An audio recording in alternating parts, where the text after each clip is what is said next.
నమస్తే అండి. Welcome to Shri Shiva real estate. ప్రస్తుతం మీరు చూస్తున్నటువంటి ప్రాపర్టీ 45 ఎకరాలు మిక్స్డ్ సాయిల్ ల్యాండ్. ఈ ల్యాండ్ అమ్మకానికి వచ్చింది. ఈ ల్యాండ్ ప్రకాశం జిల్లా పొన్నలూరు మండలంలో ఉంది. ఈ ల్యాండ్ గ్రామానికి కొంత దూరంలో ఉంటుంది. ఈ ల్యాండ్ తార్ రోడ్ నుంచి 1 కిలోమీటర్ దూరంలో ఉంటుంది. ఈ పొలం అన్ని రకాల పంటలకి అనుకూలమైనది. గ్రౌండ్ వాటర్ సోర్స్ కూడా ఉంది. పొలం చుట్టుపక్కల మిరప, పొగాకు, కంది పంటలు పండిస్తారు. కందుకూరు టు కనిగిరి స్టేట్ హైవేకి 6 కిలోమీటర్ల దూరంలో ఈ ల్యాండ్ ఉంటుంది.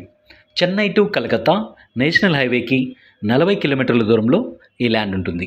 ల్యాండ్కి దగ్గరలో ఎలక్ట్రిసిటీ కూడా ఉంది. ప్రస్తుతం రైతు ఎకరా ధర 6.5 లక్షలుగా చెప్తున్నారు. ధర స్లైస్లీ నెగోషియబుల్. ఈ ల్యాండ్ డాక్యుమెంట్స్ చాలా క్లియర్గా అయితే ఉన్నాయి. మా వద్ద అన్ని రకాల బ్యాంక్ లోన్స్ అనగా personal loans, property loans, mortgage loans ఇప్పించబడను. వ్యవసాయ భూములు అమ్మదలిచిన లేదా కొనదలిచిన మా కాంటాక్ట్ నెంబర్ని సంప్రదించండి. Thank you for watching.